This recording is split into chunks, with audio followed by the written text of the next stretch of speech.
The Incorruptibles trains people in a very particular style of town hall, also known as a Bernie-style town hall, referencing, of course, Bernie Sanders. Yeah. So what is a Bernie-style town hall? Yeah, these events are fantastic and inspired by Bernie.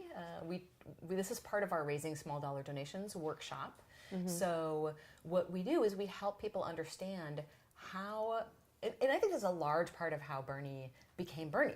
How, number one, he raised small dollar donations and avoided becoming corrupt. And number two, how it is that he really understands what people need. Right.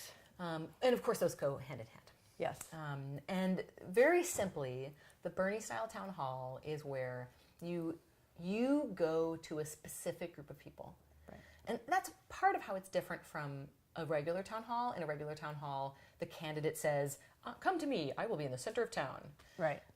Right. And everybody has to come office to them. hours, or Office hours. You have to make the time, you have to take off work, you have to get childcare, whatever it is. That's right. To make it over to the candidate. Instead, this way the candidate comes to you. That's right. The candidate comes to you. Yeah. And so you might go to a senior citizens center if you want to talk about those issues. You might go to a college if you want to talk about student issues. You might go to a reservation if you want to talk about Native American issues. Right. Or a union. There's so many different health ways. clinic. Absolutely. PTA, anything. Right. And so you go to their meeting at their location on their turf where they feel comfortable. Right. And it's 70% listening. So he asks very specific questions that are related to policy. Okay. Things like, for students, he might say, how much student debt will you be in when you graduate? Right.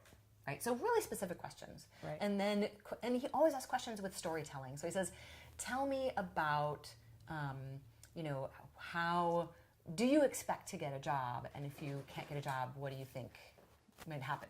Right.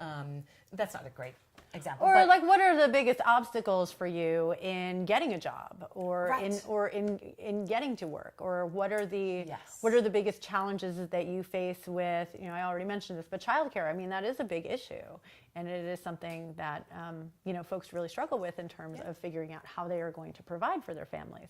Right. Specific questions like that. Yeah. Specific questions, and getting these wonderful storytelling answers from people to hear really what their lives are like. Mm-hmm. And so that's 70% of the event. Mm-hmm. So asking those specific questions and really listening to what people are going through day to day. Exactly, exactly. With a wonderful little thing that he does, which we call what ifs.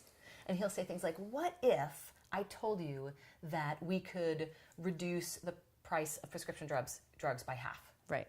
How would that change your life? Right. Right. Mm-hmm. So taking a policy proposal that he thinks might solve the problem and getting real feedback. And sometimes people might, in fact, say, actually, that wouldn't work for me. Right. And that's valuable. Right. I can't even afford 50% of the price. Exactly. That's not going to do anything. That's right. For example, I'm just throwing out a hypothetical. Sure. Exactly. But it could happen. Right. Yeah. Right. So getting real feedback on potential policy proposals. Right. But then the 30% that isn't this listening portion is about educating and mobilizing.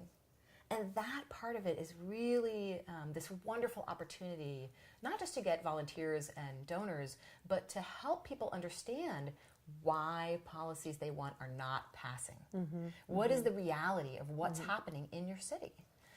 And so this whole thing is this great opportunity to get more small dollar donations, to learn from your community about what they need, and also to educate them and to turn them into the next activists. And to really help them understand how the power structure works in their community. Because once that understanding starts to occur, and once there is connection between the folks who make policy and the folks that are being represented, then we can start to make some real progress. Once you know who actually makes the decisions, then you can start to work on, okay, how do we start changing the things that are impacting us negatively to something that's more positive and better for us. And when people understand how important it is to be part of this coalition that is going to change the way that power is structured right now, that's when you get volunteers, that's when you get activists, that's when you get potential candidates. People suddenly think, wow, this could really work, this could really happen in my city, we could take over,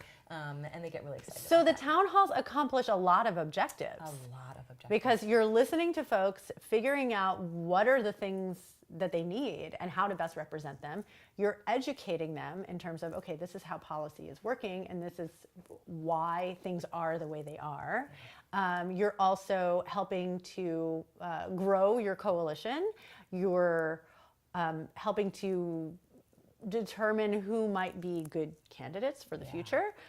You're helping to build that coalition, and you're just accomplishing so many things by this one event. They're fantastic. They're really, it's really great. So, if you like this YouTube video, then please subscribe to our YouTube channel. If you want to donate or volunteer, you can visit us at theincorruptibles.us. And if you want to learn dozens of tactics and strategies you can use to take over your city council, then visit academy.theincorruptibles.us, and all those links are below.